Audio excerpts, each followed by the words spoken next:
When people think about Latino voters, many assume they lean one way politically. But the truth is, the Latino community is not a political monolith. It's diverse in race, religion, class, and even political ideology.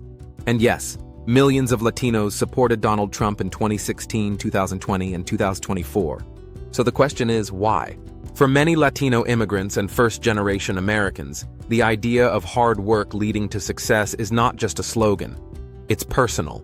Some Latinos resonated with Trump's message about entrepreneurship, tax cuts, and reducing regulations.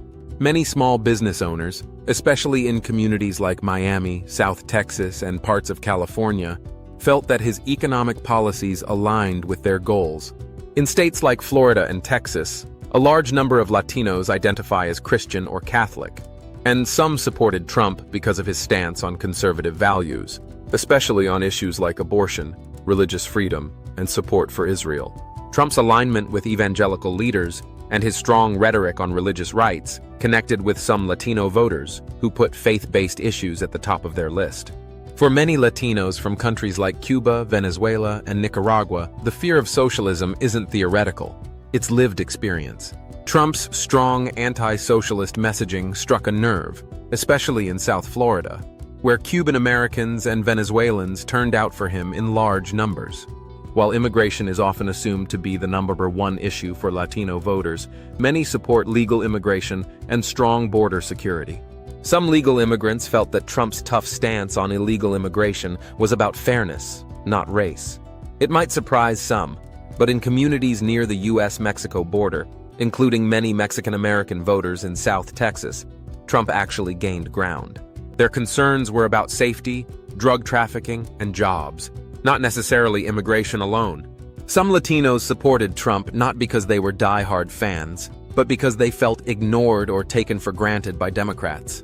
They wanted attention to their local economies, school choice, healthcare options, and infrastructure, not just symbolic outreach during election season. Latino voters are complex. Some are conservative, some liberal. Some are focused on jobs, others on justice. You can't win them over with Spanish ads and a mariachi band at a rally.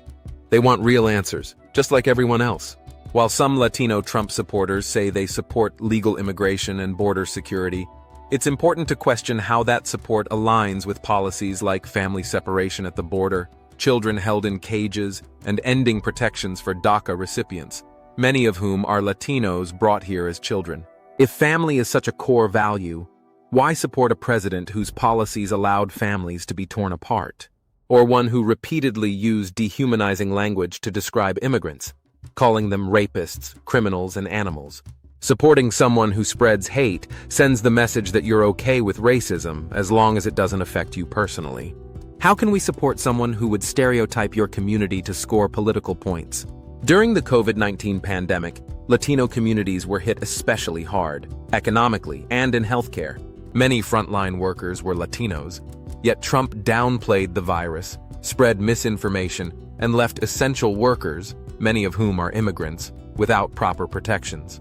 If someone leads in a way that disproportionately harms a community, is that really leadership worth supporting? Many Latino Trump supporters cite fear of socialism as a reason to vote Republican. But under Trump, we saw huge corporate bailouts, stimulus checks, and massive government spending, all things typically labeled socialist. Trump also praises authoritarian leaders like Putin and Kim Jong-un.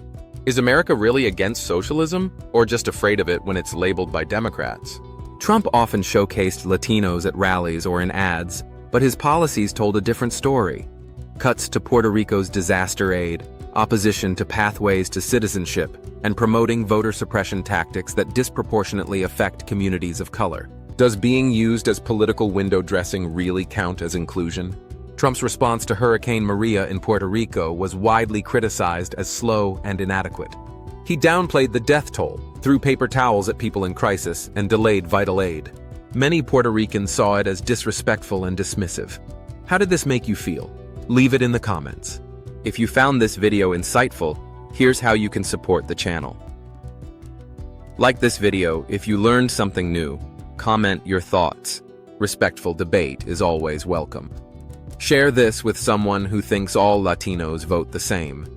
Subscribe to Every Bori for more honest, nuanced stories about Latino culture, politics, and history.